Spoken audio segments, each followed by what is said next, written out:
You, in your SBI PO interview, got 30 out of 30. In your NABARD grade A interview, you got 22 out of 25. And in your RBI grade B interview, you got 45 out of 50. And this interview, the RBI one, there have been people who have got even single digit marks. So what is your secret? Reveal it to us.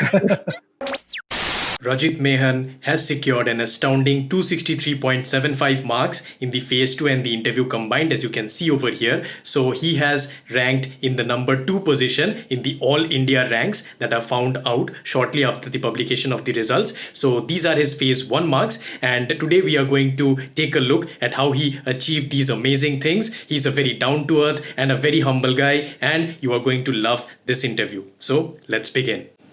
Hello everyone. Today, we have been joined by yet another very special guest, Mr. Rajit Mehan. He has cleared RBI Grade B 2019, and I've been looking forward to this conversation for a long time, but finally we have met. So welcome, Rajit. Thanks a lot, Supriyo. It's indeed a pleasure to meet you. It's been a long time. We are discussing this for such a long time, and finally we are meeting now. Feels great. Yeah. Same here, brother. Same here. I've been asking each and everyone their feelings after getting selected. But now I have another thing to ask you, which is you have secured All India rank number 2. So how does that feel? How does that feeling sink in? I'm not sure, like you might be feeling right now. Yeah. I think the feeling is really surreal, and it's a very joyful feeling. And you exactly put it that it's yet to sink in. A year ago, if someone would have told me, a soothsayer or fortune teller, that I would secure All India rank 2 in this examination, I would have laughed it off.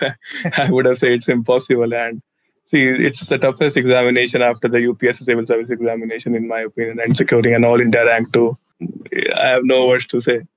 And I still remember the sequence of events on that day, on the result day itself. It was 5:30 in the evening. Someone in the Telegram group had posted that the results would be out soon.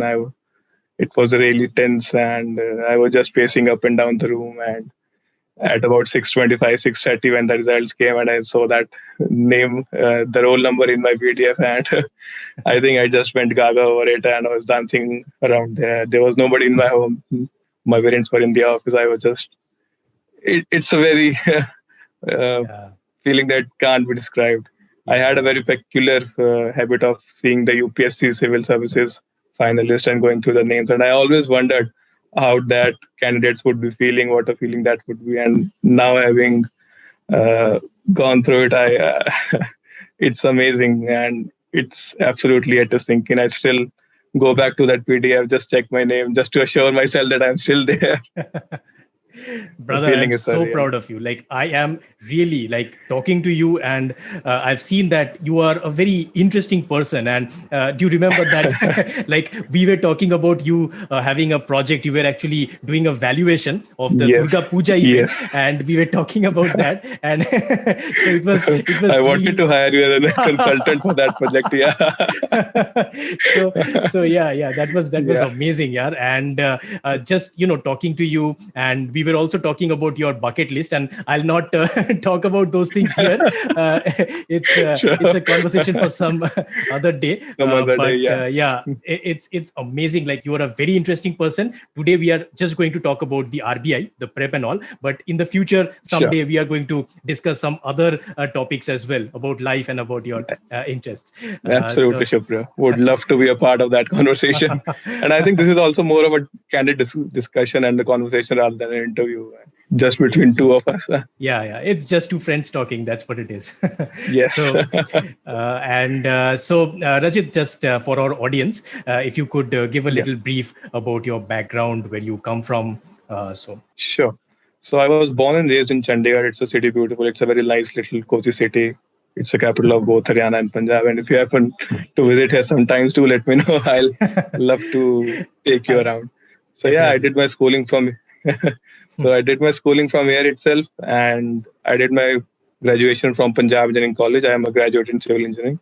The college is in Chandigarh itself, and after that I joined the SmartCube, which is a market research and data analytics company based in Noida. So I was currently working there, and I was working as a designation of an assistant manager there. And you were not an UPSC aspirant, right? So you didn't try for UPSC. Mm-hmm. No, it's something that I wanted to do, but as of now, I have not given any serious attempt for UPSC prelims. So yeah, no, I'm not an aspirant as of now. Okay, okay, I see. And for the RBI examination, you have been Yeah. trying for some while. So you have given two previous attempts to the RBI exam, right? Yes. Yeah. So Yeah. 2017 and 2018. Yeah. okay, okay, I see. And in this time around, you got such a massive success. So, what were some, learnings that you put? Because a lot of people actually they jump into this exam, they face a lot of challenges, lot of difficulties, and they somehow find their feet. So, what was that feeling Yes. like? So, what did you think that you did wrong in your previous attempts? So in my very first attempt in 2017, I did the mistake of preparing for phase two after the phase one results. So in just 14 odd days, I tried to cover my paper one as well as paper two, and for that, I did not get any leave from my job, and preparing with office hours, it was really difficult for me, and that was the reason I think I could not prepare sufficiently well for the examination. It's a highly competitive examination. So many students are appearing, so many aspirants are working for I don't know how many years. So on that attempt, I did not have sufficient knowledge as well as did not prepare sufficiently well. And as an obvious result, I could not clear the phase two at that time. In 2018, something very opposite happened, and I had prepared sufficiently well for my paper one as well as paper two, but I had not practiced my English exam for the English examination. I did not write any essay. I did not write any letter. I was under the impression that in 2017 I had scored very good marks. I had scored 80 odd marks in English. So I was under the impression that in 2018 as well, in my next attempt as well, I'll just go there, express myself, write down my thoughts, and will so secure good marks. But it does not work like that in this examination. So I screwed that examination big time, and unfortunately I could not clear 2018 attempt as well. So in 2019 I tried to optimize the process itself, and I was not like let's prepare for this RBI only. I had tried to diversify my attempts. I gave the attempts for NABARD as well as I was preparing for NABARD grade A, grade B as well, and it was in addition to the RBI examination that I was already preparing for. So I tried to optimize the process, not taking the results by my heart. It's okay to fail sometimes. You win some, you lose some. That's how the adage goes. So I just try to perfect my process, not going after the result per se. I try to cover the ESI and finance. So I tried to plug the gaps, the information gaps, whatever I was missing. I tried to cover new information. And based on my past experience, I tried to take that learnings from the previous attempt. For example, in ESI, if we take for ESI as an example, it's just that the past 3 or 4 months current affairs that forms a chunk of this examination. For a first timer or for a person who is attempting this examination, he may not have this knowledge that what is the how to prioritize things or how to prioritize your syllabus. So I think because I was working also, I was short on time. I had to prioritize things, and I did that, and I think that worked really well in this attempt. Yeah, okay, okay, I see. And so coming into the preparation phase, so since you have Mhm. been through the process multiple times, I think you're in a great Yes. position to tell people what the traditional mistakes that you can avoid. And so coming on to the phase one part of the examination, and just before Mm. we dive into it, I want to ask you another Mm. thing that I think Rishabh also Sure. pointed out in his when we were discussing. So he used to give some other exams as well. So you would suggest everybody, right, that they should be giving Mm. all the other exams as well, like even the IBPS or the SBIPO, those exams, the quant reasoning and those things. Does it really help, or should they only give just a few exams, in your opinion? No, I think a candidate should try to give maximum number of exams as possible. So if you are putting all your eggs in one basket, that's really not a best case scenario for yourself. God forbid if something bad happens on that day, or if you're not able to perform to the best of your abilities on that particular day. So you tend to waste an entire year for waiting for the next exam, preparing again. So I think if you are giving multiple examinations, NABARD, RBI, SEBI, for example, and then IBPS, POS, PIP also. I think your success, the rate, the chances of your success increase, and you are able to hedge your losses. So and when you tend to clear the prelims of one examination, it tends to give you a boost, a confidence boost that yes, I have cleared the examination and I can clear other examinations also. So yeah, I think a candidate should, or an aspirant should, try to give maximum number of examinations possible. Having said that, he should also take that into mind that it should not be such that the examinations have a vastly different syllabus and he's trying to learn all the things under the sun. That is also not possible because everyone has limited time and there is also a limited number of hours that you can devote every day to this examination. If you are a working professional, you don't have more than 2 or 3 hours per day, and if you are uh, preparing from your home, you obviously you tend to give some more time to maybe UPSC studies or for your hobbies or something like that.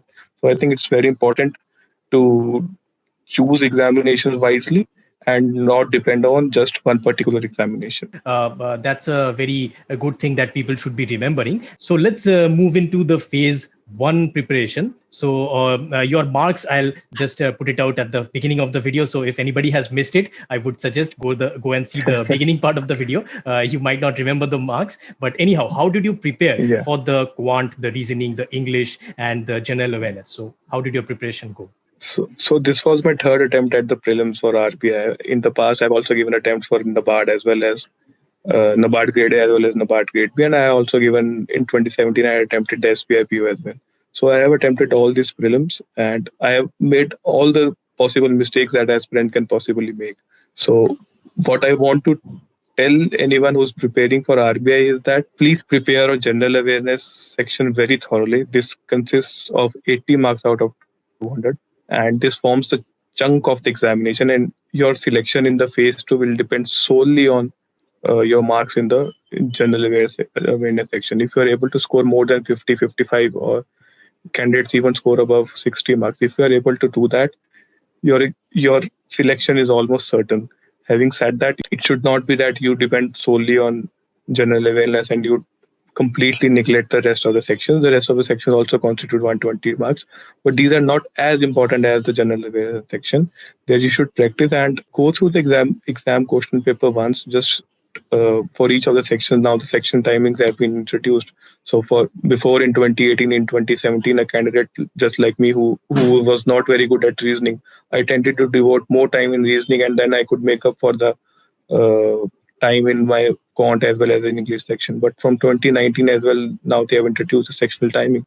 So what a candidate must do is must go through the questions now and circle or write down the question that he thinks he can attempt in the given time and that he will be able to do well with accuracy, and just attempt those. So it's not that you have to attempt the entire paper. You do not have to do that. It's just that you have to select your questions very wisely and very selectively, and you have to maintain your accuracy. There is no point attempting all 200 questions if your accuracy is at 50%. 100 marks will land you nowhere in this examination. So yeah, that was my 2 cents on phase one preparation. That's interesting. And which were the sources that you referred to for your general awareness preparation? So for general awareness section, aspirant should ideally look for, in my opinion, there should be a primary source and that should be complemented by 1 or 2 secondary sources. So my primary source was GK Today, their monthly compilation. And then I also used to do those 10 daily questions that they have on their website. I used to note that down in my notebook and used to remember those and revise them thoroughly each weekend. And then there used to be a monthly revision. So yeah, that was my primary source. And for my secondary sources, I used to depend upon two sources. First was the Vision IAS monthly booklet for general awareness, and then there was the EDAP GK compilation. The good thing about Vision IAS was that it helped not only for phase one but also for phase two. It had a very detailed explanation for some of the economic topics, for some of the finance topics, and topics which were of interest for the examination. For example, some government schemes they do a very elaborate coverage of that. So I think those were my secondary sources, Vision IAS and EduTab, but I primarily relied on GK Today. So if in any examination I had the paucity of time or I could not study from multiple sources, I used to make sure that I did at least GK Today well. So yeah, Okay. that was my primary source. Okay, that's great. And you, of course, refer to some mock tests as well for the phase one preparation. So, would you recommend any specific mock tests, or do you think anything is useful? I did not have any preference as such for. I used to give mock tests in 2017 and 2018, but for my 2019 attempt, I completely did away with mock tests for phase one as well as for phase two. But I would advise candidates not to do that. It was a strategy that worked for me. It may not work for you. So if you are thinking or attempting mock tests, so what I used to do was I used to do mock tests from two sources: the Olive Board and the practice mock, I guess. So even if I could not attempt the mock test completely, I just used to go through the solutions for the GA section and note everything down which I had not already covered in my sources. So I optimized my system for due to the lack of time, and even in the 2019 attempt, I did not attempt any mock for prelim for phase one or either phase two. But I used to make sure that I at least go through the solutions for these mock tests, so that if there are anything that I missed in my notes, or if there is anything that I do not know, I at least write that down. Okay, that's very interesting. And now coming over to the phase two part of the preparation. Now Yeah. the marks we have already talked about. So Yeah. let's go one by one. Let's talk about the Hmm. economic and social issues, the ESI portion. So how did you cover your Hmm. ESI portion? Okay. For ESI portion, I did what I learned from my past two exam attempt was that there is a very wrong notion that it's completely current affairs based. It's not completely current affairs based. I agree that the majority of the questions tend to be from current affairs, but there are also some questions which you will always find from the static portion. For example, any question on census, any question on the finance commission, or any question on the SEC 2011. There are certain questions that you always tend to find in these examinations. So what I did was I divided the entire syllabus into two: the static as well as the current part. And the beauty of that division was that you could use the ESI, that static part, in other examinations also. For example, if you have prepared the SECC 2011 or the Census 2011, the FRBM Act, the Finance Commission, the livestock census, and things like that. If you have prepared them once thoroughly, you could use that knowledge for the NABARD examination as well. You can use that knowledge for the RBI examination, and you can use that knowledge for other examinations also. So what I used to do was, before every phase two of any examination, be it NABARD or RBI, I used to go through that notes. I had made that notes only once, and I used to refer to that notes before every phase two examination, and that had paid very real dividends for me. I think there was always a question you can find on SECC 2011, and I think the NABARD grade A prelims as well as the NABARD grade prelim. And I think that division, that dividing the topics into static and current affairs, that really worked for me. And now coming to the current portion of the examination, it constitutes around, I think, 60 to 70 marks out of the total 100 marks. And the questions that are asked in that ESI section, they tend to be from the past 3 or 4 months only. So what I used to do was, I used to prepare, when I was preparing notes for my general awareness, I used to make the notes for phase two at that time only, so that I do not have to refer back to the notes again and then I have to make a note from the scratch. So what I used to do was, I used to divide notes into phase one section and phase two section. For example, if there is a very famous book written by some author which can come for phase one, it surely cannot come into phase two. And so I used to bucket that into phase one only. And there used to be some uh, topics which can be asked in phase one and phase two. Those, for example, the IMF projections or the World Bank projections for the year, the GDP projections or the growth year projections, which can be asked in both phase one as well as phase two. I used to write them both. And then there were certain government schemes, for example, the Ministry of Women and Child Development, their schemes, or the Ministry of Health and Family Welfare, their schemes. So these tend to be asked only in the phase two part of the examination. So I used to write them only in the phase two section. So what I did was, I very carefully divided all the topics into phase one plus phase two, and then phase two only. So that was how I prepared for ESI. And ESI, apart from the sources that I already told you, that is GK Today, Vision IS, and UTAM, I also used to do some selective reading of the PIB.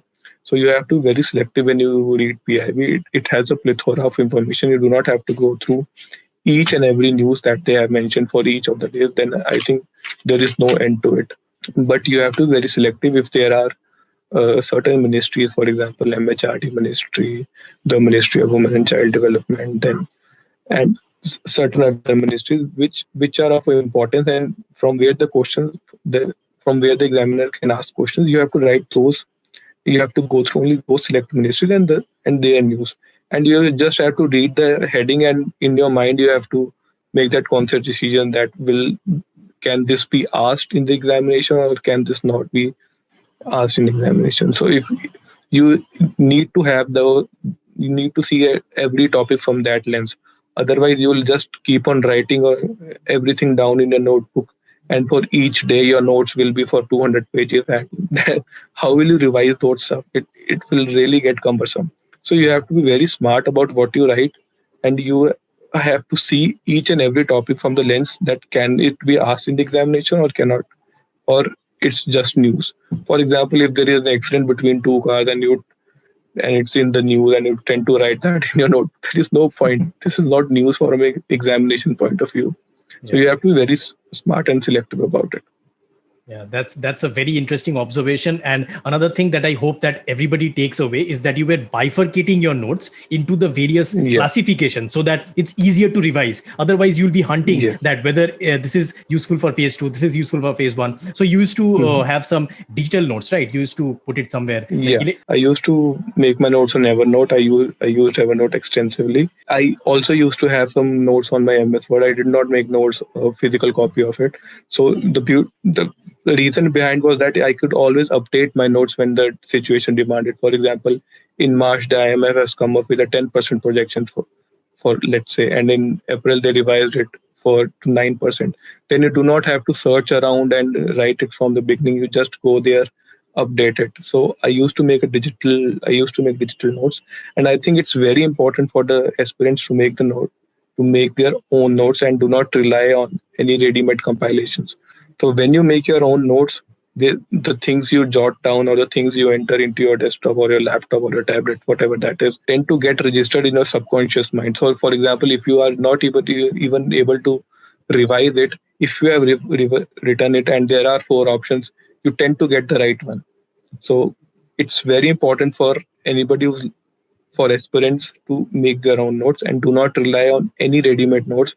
Even for the GA compilations, you do not have to rely on Cloud Affairs, GK Today, Tab, or whatever the sources may be. When you make your own notes using these compilations, I think that is the best way to go forward. That's very interesting, and I hope that everybody understand this, because this can make a huge difference actually. And just another thing that if you could put some light on, that is the government schemes, because everybody keeps asking me कि कैसे करेंगे इतना सारा पढ़ना है. So how do you go about that, the government schemes in your strategy? To be quite honest, there is no fixed strategy to cover government scheme. They can ask anything under the sun. They can ask the government scheme from 1980 or 1990, and you have no clue about it. So I think you have to be very smart about it. Keep your preparation to the limit. If there are government schemes that have been in the news in the past 3 or 4 months, please write that down and please do an extensive Google search on them. Read different articles about that scheme, because there are certain guidelines which one article may miss and which the other article might have. For example, if there is some pension scheme, you there are certain things that you need to note down. These are what are the age of the beneficiaries, what is the admissionable age for the beneficiary, if there is income criteria to it, if there are any certain districts where this is applicable. So these are the things that you need to note down, and if you need to do an extensive Google search for it, read multiple articles, go to the government website, ministry website itself, note down the guidelines that you deem are important. Even after that, you are not very sure get that these notes or these government schemes will be asked. So I think you need to be really smart about it. There is no point reading or learning all the government schemes that the government has made since 1947. There is really no point. Just keep your preparation very smart. I think if you are able to cover the scheme from the past 3 or 4 months, and then you supplement it with a Vision IAS or a 360 compilation or something like that, I think that's the basic stuff. That's the basic hygiene that you should do. And then in the paper, if there are any government schemes that you have no clue about, then I think you should read the question. There are certain guidelines in the question itself, and then if even if you are not able to mm, come to a right answer, just think about it from a very logical sense of, or from a very logical point of view. For example, there was a question in this in 2019, I guess, when they asked if the rain, when there was a government scheme about rainwater harvesting, and one of the options was, so would this scheme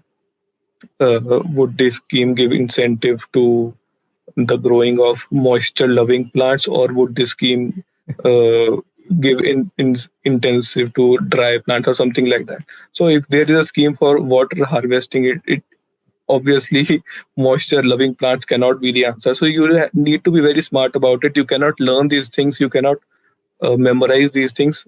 I think there is a certain aptitude that you have to apply in the examination, and I think all the past learnings uh, come to your help in certain examinations. Yeah. Yeah, that's a, a very interesting thing, because you have to actually apply yourself as well, not only just Yeah. rote learning, but you have to apply yourself. And speaking about applying yourself in the finance and management, so this is another thing. It's a very conceptual kind of thing, but also Yeah. current affairs are asked. So how do you actually strategize your preparation in the FM? For FM, I think aspirants have a very wrong notion that it's a very extensive subject and you need to have a very PhD type of learning for FM. There is no need of anything. For 16 years, I have been in school for 12 years, and I have been in college for 4 years. I have not learned an iota of finance and management, and still I managed to score 85 or 86 marks this time. This is solely because you need to strategize. You need to go through the past papers. So when you go through the past examinations, you realize that there are no numericals asked. So there is no point doing numericals and then be very afraid from the examination. There is no point in that. The FM paper, from what I have realized from my 3 attempts, is that it's a very conceptual in nature. For the management part, there are certain theories that you need to be aware of, and if you are able to do that well, there is these theories of leadership and these theories of motivation. So I think these form the chunk of the management section. And for the FM part, there is a mix of current as well as static knowledge. There are some current affairs question asked. So if you have prepared your notes for current affairs very well for your phase two examination, this section is almost covered. And for the static part, there are very simple questions asked. It's nothing that there will be numerical. You have to calculate the yield, and you will need a scientific calculator or whatnot. It's nothing of such sort is there. It's a very simple examination. It's a very conceptual examination. There are certain topics that you need to be aware of. For example, what is a bond? What is the difference between a commercial paper or a banknote or a promissory note? There's just very basic stuff that you need to be aware of. You need very conceptual clarity, and you need to just cover the syllabus extensively and from multiple sources here as well. For example, the theories of leadership or the theories of motivation, you need to cover them from, read about these theories from multiple sources, multiple books, or if you are referring to some coaching material, then you need to cover it from one or two materials so that you are very thorough with these notes. So this management part is totally static. There is no current affair based question in the management part from my experience. In finance, they tend to ask questions from current affairs, but in management, if you have covered your syllabus thoroughly and extensively, there is a very good chance that you will score a very good marks in management. It's a very simple paper and it's a very conceptual paper.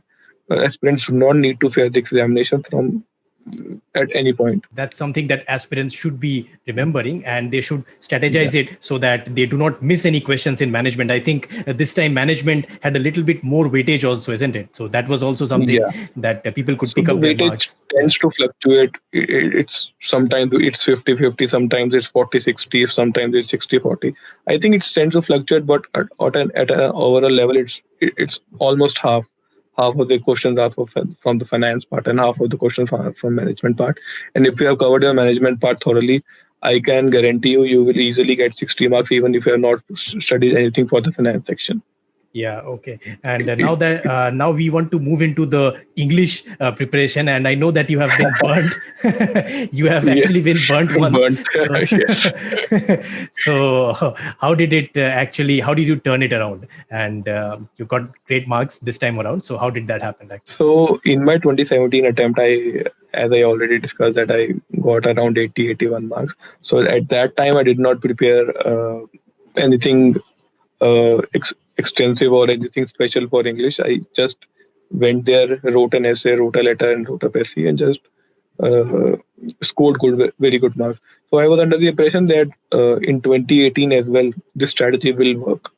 But uh, I think the earlier the aspirants realize this, the better it will be for them that this strategy does not work at all.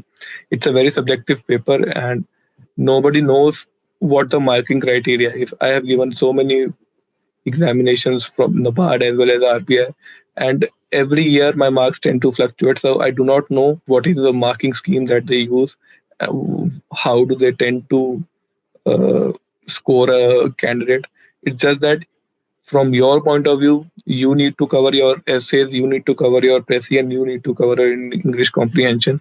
Just that write certain essays within the word limit for 200 words, 300 words, 400 words. You need to be very smart about it. You need to have a very good strategy in place that this is the part that I will attempt for first. For example, in my 2018 attempt, I devoted so much time to comprehension and pressy that I was left only with 15 or 20 odd minutes to write a 300 odd word essay. And on that day, I could not write a very good essay. When you are pressed for time, obviously there will be pressure on you to complete the paper in time, and you'll tend to make mistakes. So you have to be very smart about it. You have to strategize. This is the section I will attempt first. This is the part I'll attempt second, and this is the part I'll attempt at the last if the time permits. So you need to attempt what worked for me in this attempt was that I had a very clear strategy in mind. That is, I will attempt essay first, and I have to complete it in 20-25 minutes, come what may. Even if it's for 300 words, even if it's for 400 words, or it's just a 150, 200 word essay, 25 is the maximum minutes I will devote to my essay, and then I'll just move on. I will conclude and just move on. It's because it's there is no point devoting 30, 35, 40 minutes for essay and then be pressed for time in the other part of the examination. There is no point in that. You need to be very smart about your time management. After the essay, I just attempted the reading comprehension questions, and there were 5 or 6 of the questions. So you have to be very pinpoint. I think what works for the reading comprehension section was that you have to write very pinpointed answers in 2 or 3 lines at max, and that should cover the entire. And the answer should be from the entire essay. It's not just that you just pick it from the particular paragraph from where the question is asked. No, it should not be like that. The answer, or the if there is something that you think should come into that answer from other paragraphs also from where the question is not asked, you should also include that. And for Pressy, what I used to do was in NABARD grade A, there the Pressy and the reading comprehension are from the very same comprehension. There you have to write question as well as you write the Pressy of the that very comprehension. For RBI, the difference is that for the comprehension for the Pressy is completely different from the one you have to write answers to. So you have to be very smart about it. In NABARD, what I used to do was if I was pressed for time, I just used to copy my answers for the comprehension in the Pressy itself. So that worked for me in NABARD, and but that strategy will not work for RBI because the passages are inherently different.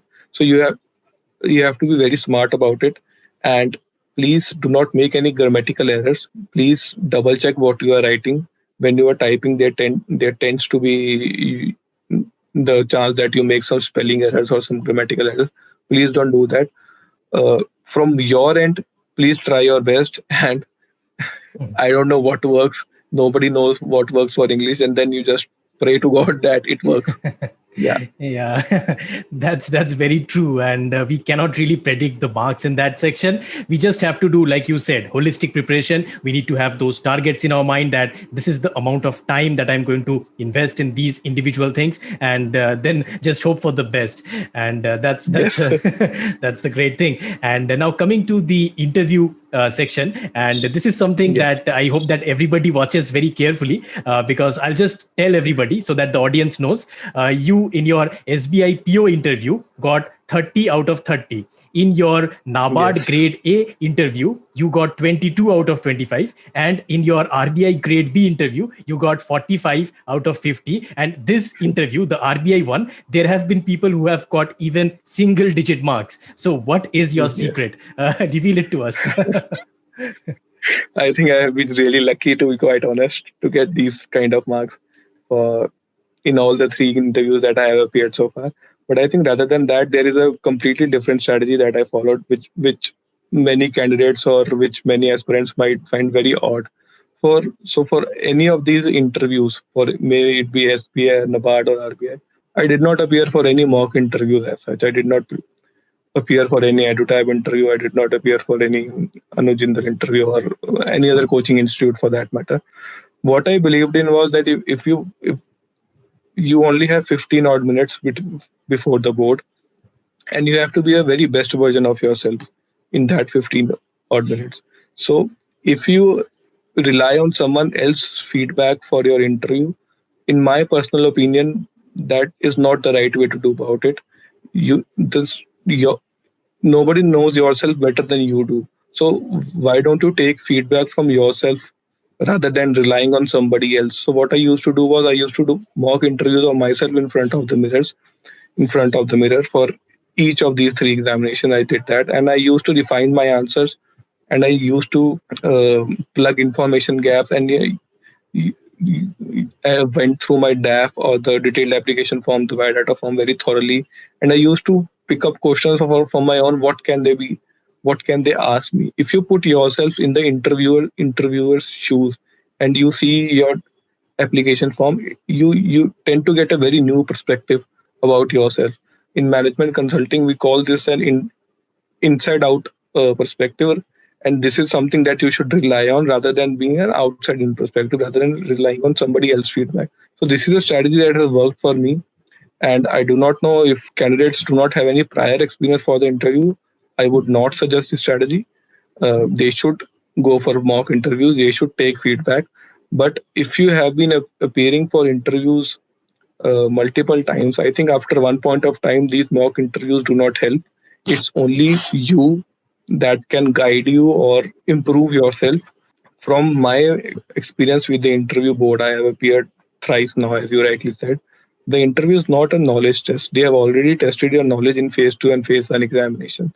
And had it been a knowledge test, I can assure you I would have not scored these marks. There were many candidates who had much more knowledge and about much more relevant topics than I had. So interview is not a knowledge test. They have already tested your knowledge in phase two as well as phase one examinations. It's a bit more of a personality test. So if you want to score well in interviews, there are three things that you should focus on. The first is the attitude. You should have a very right attitude. You should not bluff in your interviews. You should not have things on your detailed application form that you cannot justify. For example, if you put any random hobby in your interview which you do not have any clue, and if you tend to get asked, in the interview board would know, and they will just ask questions on that, and it will get very embarrassing for you at that moment. So you need to have a very right attitude. You need to be very honest. If you do not know an answer to any question, just say, sir, sorry, sir, I do not cannot recollect it at this point of time, and it's completely fine. They are not judging you for knowledge; they are judging you for your honesty as well as your integrity. That is this person a good fit for my organization?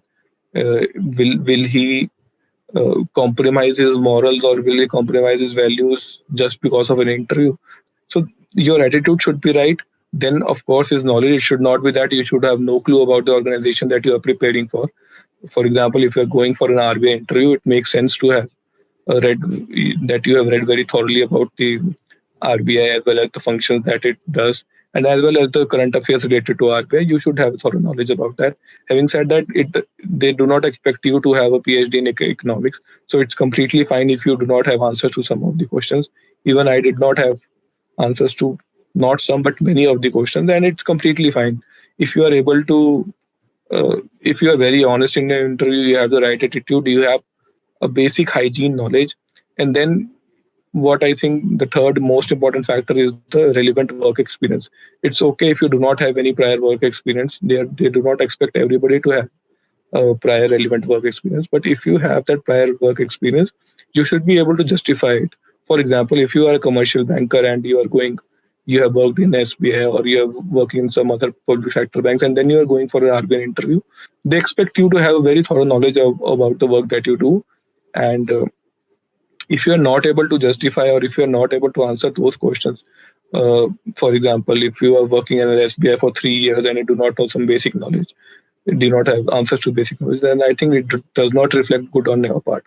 From my experience, I think what worked for me was, or what I have gathered is that the interview is basically a combination of just three factors: the attitude, the knowledge, and the relevant work experience in that order. If you have relevant experience, good. If you do not have any relevant work experience, it's completely fine. They do not expect you to have it. So Okay. yeah, this is what I always focused on: having the right attitude. You do not have to bluff. Be very genuine in your answers. Be able to justify whatever you have written in your detailed application form. Have a basic hygiene knowledge about the organization that you are going to in. For example, if it's NABARD, you need to have very thorough knowledge about what NABARD is and what is the work that is there. And then you need to, if you have relevant work, if you do not have work experience, it's fine. If you have work experience, be very thorough with what you do and be ready to answer the questions that very basic questions that they will ask. Yeah, okay. That I understand. Now, another thing, I think that you have some experience with data science Yeah. kind of a background, because that was something that you were Yes. doing in your previous job. So, was the panel Yeah. actually interested when you mentioned this? And I think that your interview, it actually veered into your profile a lot. So, how was that Hmm. like? Were you asked mostly profile-based questions? Because as you say that it's more of a personality test, and so they wanted to know about you. So fortunately for me, was what worked was that I had done many projects for financial institutions, even in the data science domain. So when it was a problem of plenty for me. So I had to narrow down my options projects really, that what is a project that I will talk about if I am asked a question on. So I think that was a problem of plenty for me. I had many relevant projects that I could talk about, but in 15 odd minutes there are only one or two projects at max that you can talk about. So yeah, it veered into the data in data science. They asked very basic questions about that. As I already said, they tend to ask very basic questions, and if you get that right, they will just move on. It's just a basic hygiene test that the person is not bluffing. He's actually working and he actually knows what he is doing. So they asked me what is R, what is SAS, what's the difference between R and Python, what is descriptive statistics, what is inference statistics, and what's the difference. So these are very genuine and basic questions. If you are working in that field for 4 years, they expect you to answer that. And if you are not able to answer that, then I think it does not really reflect good upon you. That was about it. Just very basic hygiene test, and then they moved on. Okay, okay, that's very interesting. And now, as Yeah. we try to wrap this up, I think there's another thing that's very interesting about you is that you were actually in a job, in a very hectic job, actually, Yeah. as you cracked this exam. Yes. And so, how did you keep yourself motivated, and how did you use your weekdays? Because weekends people are using, but how do you use your weekdays to actually try and read as much as you can? I think the working professionals need to have a certain level of motivation that keeps them going even during the weekdays. For weekends, yes, they have to use that extensively for their preparation, but even on weekdays, you have to set a very realistic target. I would say it's of no use to have set a target of that I'll study for 6 hours on a given weekday itself. So you are completely exerted, and these types of targets, when you put them, it tends to demotivate you rather than motivate you, since you are not able to anyway achieve them. So I think it's very important for working professionals to have a very realistic target, that I will study an hour or so, maybe in the morning or in the evening, or 2 hours at max, 3 hours at max, whatever. How much time they get, that totally depends upon them. So I think it's very important to set a realistic target and be very consistent in your effort. It's not that you should study for 1 week for 6 hours on each weekday, and then for 1 month you're not even touching your books or you're not preparing any notes. So I think that will not help. You should have very realistic targets, and you should be very consistent with your preparation. So Yeah. that's a very simple strategy that I followed, and I think it reaped dividends for me. Yeah, consistency is key really for this examination. And Yeah, this also examination demands it. yeah. And Rajit, I think that you have also been through a lot of failures in your life, and people A only lot, tend to yes. people only tend to focus on the successes. So if you could talk a little bit about your failures and what were those things that kept you going over the years. I remember giving my CAT examination in 2015 and 2016. So in my college, I had this very completely sorted decision in my life that I'll pursue an MBA and be a big shot consultant and whatnot, and I'll rake in so much money that I'll retire by 40. So these are the things that that I had in my mind when I was in college. But after working for 6 or 8 months in the corporate sector, in the private sector, I realized that this is not my calling. So I gave the CAT examination in 2015. I gave the ZAT examinations. I scored more than 99 percentile in both of them, but I was not selected by any of the IIMs or even for XLRI. Even TIS did not allow me to enter its campus. So these were the three failures. Then I had failed in my RBI mains in 2017. In 2018, I did not make it in the final list of NABARD Grade A as well as NABARD Grade B. I think it has been a long journey of 4 odd years, and for each of that failures, I'm very thankful to God. Very thankful to Him that He did not get me selected in XLRI or TISC, because had I been there, had I gone to those institutions, I would not have been where I am today. Had I gone to NABARD, I would have given up on my preparation. I know that I would have been very happy with a assistant manager job or a grade A position. So I think you need to take your failures in your stride, and it's all what I believe in is that it's all a part of a very long game by the Almighty, and you should have trust and faith in Him, and take everything, the failures or the success, in your stride, and have complete faith in yourself. If you have time left, if you have the number of attempts left, and if you want that job, I think you should keep preparing for it. There is no point fretting about it and regretting later. And if you do not have that number of attempts left, or your financial circumstances do not allow you to continue preparation, I think you should not get bogged down by it. You should work on the next possible alternative.